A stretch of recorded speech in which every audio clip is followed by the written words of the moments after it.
Hello hello hello students. Last video में हमने exercise 13.2 का बेसिक सीखा था। ये वीडियो में स्टार्ट करते हैं 13.2। Find the effective rate of return which is equivalent to stated rate of 8% compounded quarterly. ये क्वेश्चन पढ़ना तुमको बहुत अच्छे से आना चाहिए। क्या निकालना है, क्या गिवन है, कैसे निकालेंगे, इतना समझ गया तुमको तो तुम कोई भी मैथ्स का क्वेश्चन सॉल्व कर सकते हो। बस तुमको क्वेश्चन पढ़ना आना चाहिए एंड ऑब्वियसली सारे फॉर्मूले आने चाहिए, तभी तुम सॉल्व कर पाओगे। करेक्ट है ना? तो ये हो जाएगा तुम्हारा इफेक्टिव रेट ऑफ रिटर्न का formula is 1+r/100p raise the power p -1, और फाइनली ये पूरे आंसर को अपन इंटू 100 कर देंगे। तो इससे तुम्हारा आंसर आने वाला है। यहाँ पे क्या क्या गिवन है? r is 8%। मैंने तुमको समझाया था कि 8% मतलब हमेशा 8/100 ही रहेगा, लेकिन ये फॉर्मूला में ऑलरेडी 100 है, ये परसेंट का ही 100 लिखा हुआ है, तो अपन और एक 100 ऐड नहीं करेंगे, एक बार सिर्फ 8/100 लिखेंगे। यहाँ पे और एक चीज समझाया था कि p इज जो एडजस्ट करते हैं, मतलब अगर क्वार्टरली बोला है तो p का वैल्यू इज 4। करेक्ट है ना? तो effective rate of return will be equal to 1+8/100 into 4। यहाँ पे और एक ट्रिक ये है सॉल्व करने की कि अगर तुमको वैल्यू गिवन है, मोस्टली तो तुमको ये वैल्यू गिवन रहेगा, निकालने का नीड नहीं है। और अगर ये वैल्यू गिवन है तो मैं ये भी देख सकता हूँ कि सॉल्व करके 1.02 ही आने वाला है ना तुम्हारा, और कोई वैल्यू आ ही नहीं सकता क्योंकि वो गिवन ही नहीं है। तो ये एक बार अपन बस सिंपली चेक कर लेंगे, ये 0.02 तो आंसर 1.02। करेक्ट है ना? ये तुम्हारा चेक पॉइंट है बेसिकली, कि अगर ये आंसर सही आ गया तो तुमने सही किया है अभी तक। RE will be equal to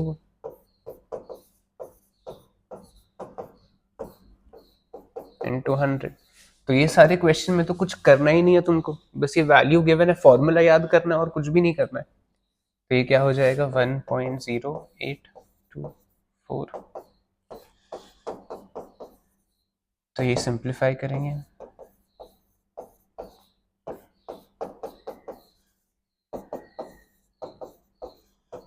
8.24% is your answer. हो गया। चलो, find the declared rate of return compounded semi-annually which is equivalent to 6% effective rate of return। मैं ये समझा रहा था तुमको कि क्वेश्चन पढ़ना आना चाहिए। क्या निकालना है? डिक्लेयर्ड रेट ऑफ रिटर्न निकालना है and effective rate of return तुमको गिवन है। करेक्ट है ना? तो फॉर्मूला तो सेम ही रहेगा। बहुत सारे टीचर्स तुमको इसके लिए अलग फॉर्मूला याद करा देते हैं, उतना मेहनत करने का नीड नहीं है। फॉर्मूला एक ही है, जो वैल्यू गिवन है वो पुट करूंगा, जो मिसिंग है उसको एज इट इज लिख दूंगा।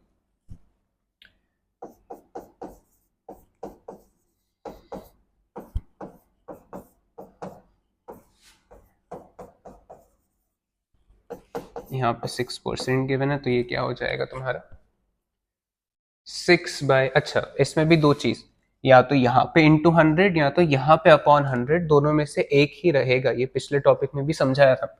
अगर मैं यहाँ पे 6/100 ले रहा हूं तो यहाँ पे 100 नहीं लिखूंगा। 1+r/100 and p is semi annually मतलब 2। ठीक, कुछ ऐसा बचेगा। इधर आके +1, तो 106/100 is equal to r/200 raise to power 2। इसका आंसर क्या होने वाला है? 1.06। यही आने वाला है जो वैल्यू गिवन है, 1.06। ये स्क्वायर को मैं LHS में लेके आऊंगा तो रेज टू पावर हाफ हो जाएगा, स्क्वायर रूट हो जाएगा, प्लस r/200। इसका value is 1.0296 is equal to, इसमें बस इतना ही है। ये इधर आके माइनस, तो 0.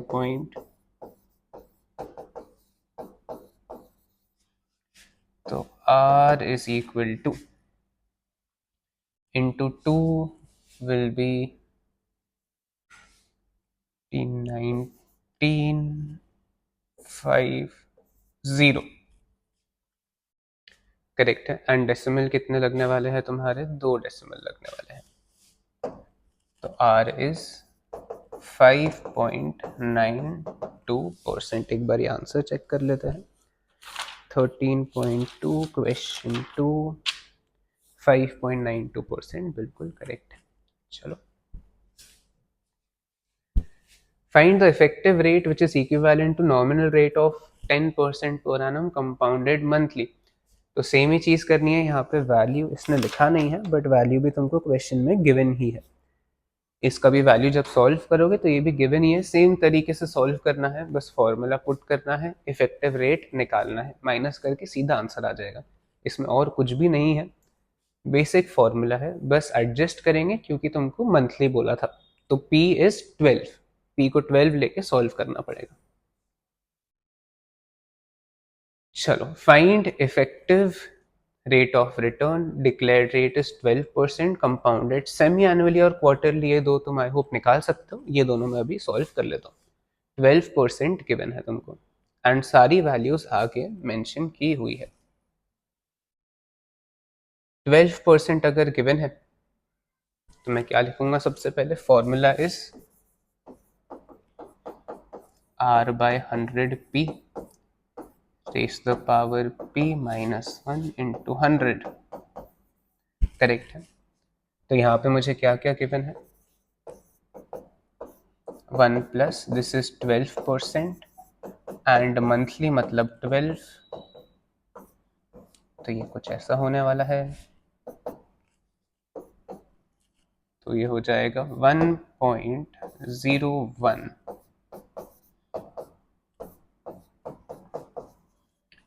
1.01 का ये वैल्यू गिवन है।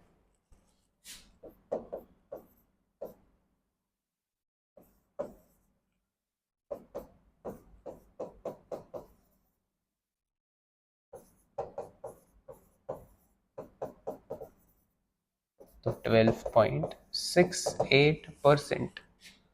ये तुम्हारा सिंपली आंसर इतना ही करना है। इसमें कंटिन्यूसली में डिफरेंट ये है कि इसमें तुमको अलग फॉर्मूला यूज करना पड़ेगा, e raise to the power i-1 का फॉर्मूला यूज करना पड़ेगा। If this is compounded continuously तो ये क्या हो जाएगा? Formula is effective rate of return e raise to the power i-1 into 100। ये फॉर्मूला याद होना चाहिए बस, उसके बाद तो सिंपली वैल्यू पुट करना है, वैल्यू पुट करके आंसर निकालना है। तो ये क्या हो जाएगा? e raised to power I is 0.12, 12/100 करेंगे तो आंसर ही आएगा तुम्हारा 0.12। वैल्यू गिवन है 1.1 and 5 minus 1 into 100।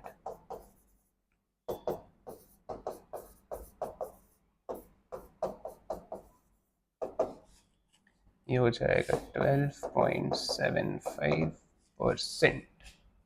इतना ही करना था, ये आ गया तुम्हारा answer. Question number 5। Mrs. Renu has two investment options, 8.4% and that is compounded monthly, or 8.5% per annum compounded semi-annually. Which option is better for Mrs. Renu? इसमें क्या करेंगे? दोनों में इफेक्टिव रेट ऑफ रिटर्न निकालेंगे। जो रेट ज़्यादा है वो मेरे लिए बेटर है, वो मिसेस रेनू के लिए बेटर है। करेक्ट है ना? तो ये बस सेम ही क्वेश्चन है, आई थिंक तुम सॉल्व कर सकते हो इजीली, कुछ अलग नहीं है, वैल्यू भी गिवन है। Mr. Dipanshu wants to make an investment of rupees 10,000 for 5 years. He has two options. First option fetches him a return of 8% semi-annually, 7.5% quarterly. कौन सा ऑप्शन बेटर है? दोनों में बस क्या करना है? दोनों का इफेक्टिव रेट ऑफ रिटर्न निकालना है, जैसा अभी तक कर रहे थे वैसे ही निकालेंगे। फाइनली जो रेट ज़्यादा रहेगा वो उसके लिए अच्छा है। आई थिंक ये क्वेश्चंस तुम बहुत इजीली सॉल्व कर सकते हो, बहुत ही बेसिक क्वेश्चंस है। Question number 7. Mrs. Vandana invested rupees 35,000 in a share of a company. 35,000 आज इन्वेस्ट किया था। At the end of 5 years, the value of shares increased to rupees 56,000. पहले किया था तो 35,000 था, अभी 5 साल के बाद देख रहा हूँ तो 56,000 हो गया है। Calculate compound annual growth rate. तो ये क्वेश्चन पढ़ के तुमको लास्ट में समझेगा कि मुझे CAGR निकालना है। तो सबसे पहले मैं ये सोचूंगा कि CAGR का फॉर्मूला क्या है, that is future value present value 1/n - 1 × 100। Correct है, ये चीज मुझे निकालना है, वो पता चल गया। उसका फॉर्मूला ये है, इतना मुझे आता है। आई होप इतना तुम्हें आएगा। तो इसके बाद मुझे ये ढूंढना है कि यहाँ पे ये वैल्यूज गिवन है क्या। फ्यूचर वैल्यू 5 साल के बाद ये वैल्यू हो गया, मतलब फ्यूचर वैल्यू पता है मुझे, ये हो जाएगा 56,000। स्टार्टिंग में जब इन्वेस्ट किया था क्या वैल्यू है वो भी मुझे पता है, 35,000। रेस टू पावर 1/n कितने साल के बाद हुआ, ये 5 साल के बाद हुआ, 1/5 - 1 × 100। तो ये सॉल्व करके इसको डेसिमल में लाना पड़ेगा। ये क्वेश्चन में तुमको वैल्यू गिवन नहीं है, मोस्ट प्रोबेबली वैल्यू गिवन रहेगा, बट तुमको लॉग निकालना आना चाहिए। लास्ट चैप्टर में, चैप्टर नंबर 12 में पूरा लॉग निकालना तुमको सिखाया है। आई थिंक लॉग इतना तुम सॉल्व कर सकते हो, लॉग खुद से निकाल सकते हो। इसमें मैं तुमको वैल्यू बता दूंगा क्या आने वाला है, बट दोनों चीज आना चाहिए। तो ये सिंप्लीफाई करके your answer will be,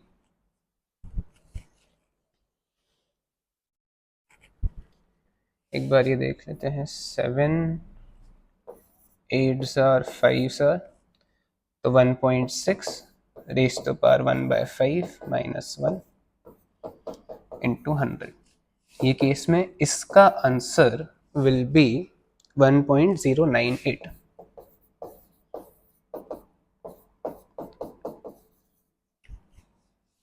this will be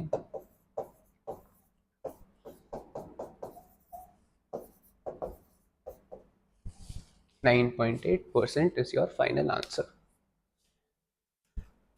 दोनों फाइनेंशियल मैथ्स के चैप्टर में तुमको बस फॉर्मूला आना चाहिए। फॉर्मूला आता है, उसके बाद सॉल्व करना बहुत ईजी है। डिफिकल्ट ये है कि सारे फॉर्मूला सिमिलर है, तो याद करने में थोड़ा कंफ्यूजन होता है, but practice is the only option.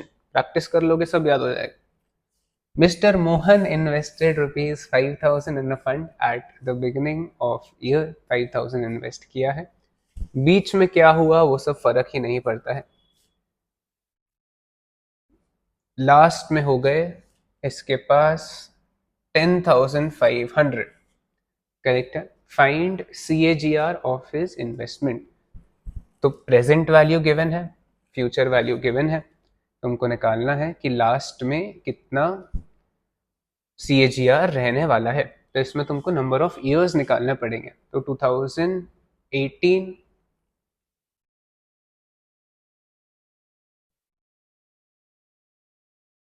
2019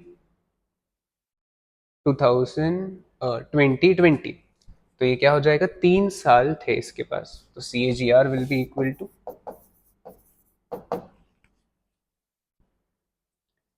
ये हो जाएगा तुम्हारा future value by present value raise to power 1/n।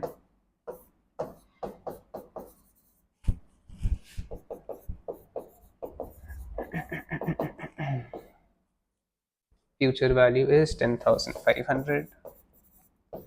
Present value is 5,000. Is to power 1/3 - 1 into 100 is equal to,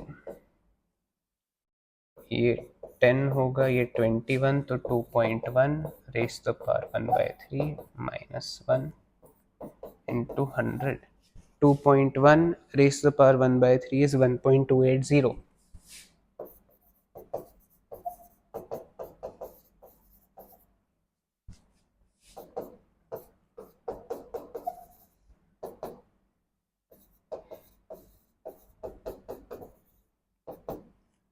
तो ये हो जाएगा तुम्हारा 28%। इसका आंसर एक बार चेक कर लेते हैं, क्वेश्चन नंबर 8। 28% बिल्कुल करेक्ट है। चलो, ये वीडियो में बस इतना ही करेंगे। आई होप तुमको ये पूरा कॉन्सेप्ट समझ रहा है। अगर तुम्हें ये वीडियो पसंद आ रहा है then please like share and subscribe. Thank you.